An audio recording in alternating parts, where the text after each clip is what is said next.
do to Joshua? The Phoenix? Oh, I expect he will survive. This consciousness in which you coil your feeble souls is grown thick with desperation. And thus has my master turned to my blade. Final Fantasy XVI launched a little over a week ago and has already impacted fans and Square Enix. Along with strong critical acclaim, it crossed 3 million in digital downloads and worldwide shipments. Of course, given how the game ends, there is some hope for DLC and perhaps a continuation of the story. How does the ending unfold though? Spoilers follow, so beware.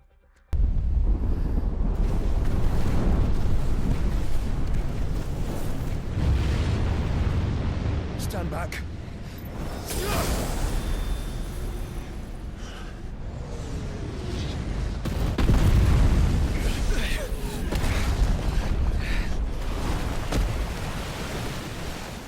The story is set in Valisthea, beset by strife due to the Mother Crystals. 6 major realms lay claim to them, each having its own dominant, who can summon the power of massive entities known as Eikons to turn the tides. As part of the Grand Duchy of Rosaria, the game focuses on Clive Rosfield, the eldest son of Duke Elwyn. His brother Joshua is the dominant of the Phoenix and heir to the throne while war is at the realm's doorstep. There is also the Blight, which spreads through Valisthea, rendering the land inhospitable, causing monsters to migrate further towards the towns as residents flee to major cities.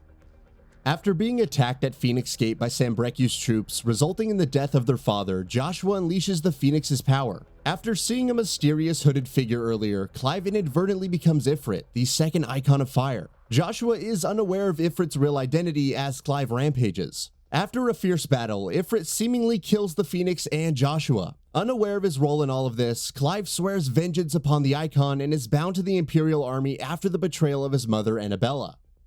Several years pass, and Clive is now a branded soldier for Sambreku. After getting involved in a fight between the Iron Kingdom and the Dalmatian Republic, reuniting with his childhood friend Jill Warwick, revealed to be the dominant of Shiva, Clive meets with Sidolphus Telemann, the former commander of Wallod's army, later revealed as the dominant of Ramah. Sid has created a hideaway for bears and branded to live in peace. The duo venture to Caer Norvent in pursuit of the hooded man that Clive believes to be his culprit. It's later revealed to be Joshua, still alive and pursuing some unknown purpose. Clive is unaware of this and battles Benedicta, the dominant of Garuda, and absorbs her power. Of course, he also transforms into Ifrit and fights Garuda, which leads him to realize that he is responsible for Joshua's death. Through a series of events, which sees Clive returning to Phoenix Gate to confront his past, while also seeing part of a mysterious mural, he accepts that he is Ifrit. Upon reconvening with Sid and pledging to help the hideaway, the latter reveals that the Mother Crystals are responsible for the blight plaguing the land. Clive subsequently travels to Drake's Head in Sambreku with Jill and Sid to destroy its Mother Crystal.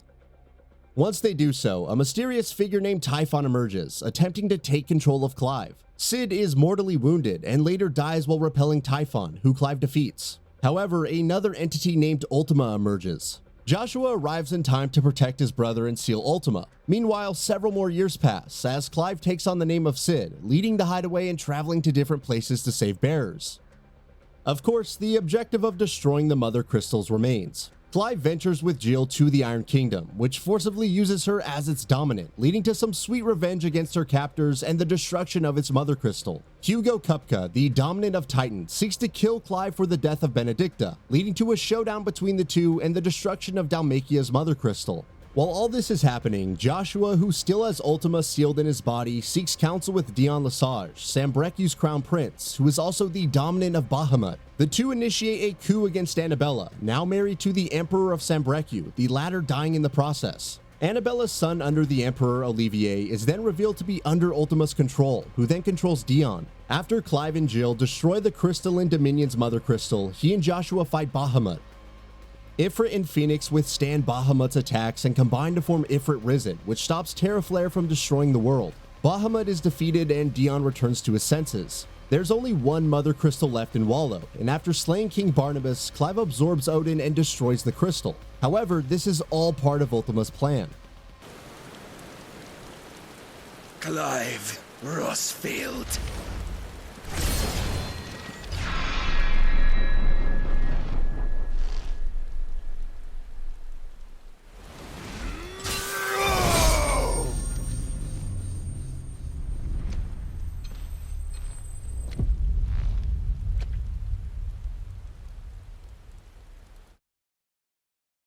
As it turns out, Ultima isn't from this world. Several years ago, with his people, later revealed to be the Fallen whose ruins dot Valisthea, he created magic, which resulted in the Blight destroying their world. They fled to Valisthea on their ship Origin and began a plan to create a new world free of the Blight.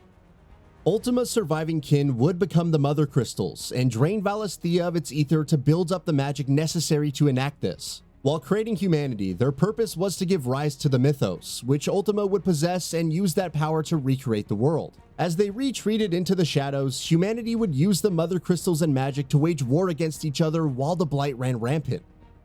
It's revealed that Clive is Mythos, with his ability to absorb different icons contributing to his overwhelming power. Ifrit Risen is Mythos' ultimate form and resembles Ultima Prime, Ultima's previous form. Ultima plans to use Mythos to cast Rays, destroying Valisthea and ushering in a new world. However, Clive rebels and rejects Ultima, who then ventures to Twinside.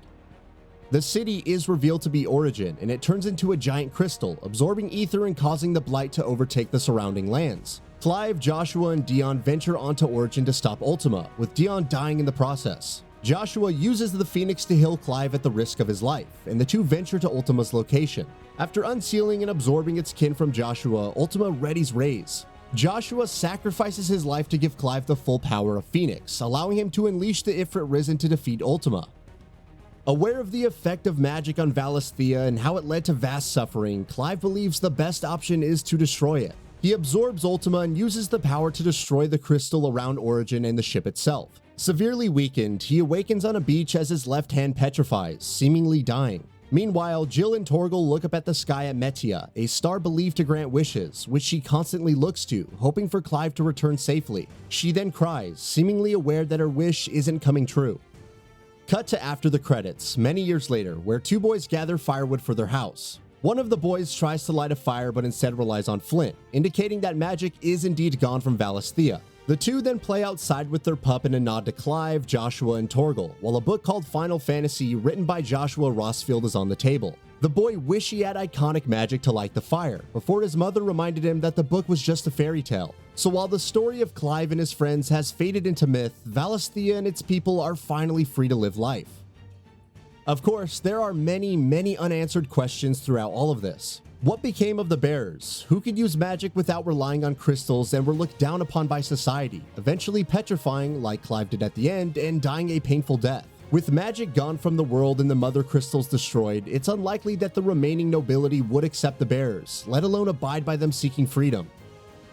There's also the question of Jill. Her arc pretty much wrapped up in the Iron Kingdom, and she played a supporting role to Clive, eventually bestowing her powers on him. Perhaps a future DLC or expansion could examine the immediate fallout from Origin's destruction as Jill and the Hideaway rally together to bring order to the world. Playing as her wouldn't just provide a change of pace and expand on her character, but also showcase how combat would work without the iconic skills. Perhaps Rosaria can re-establish its identity and Jill can return home. Of course, Torgal should also play a role and hopefully find some closure from Clive's death.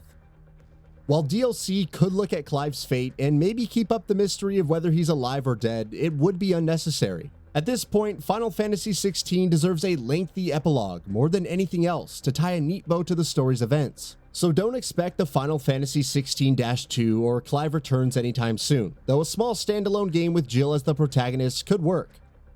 Where the next title could go from here remains to be seen, especially with how long it took to develop this one. It wouldn't be remiss for Square Enix to bank on other titles for longer while slowly working on the next mainline game in the background.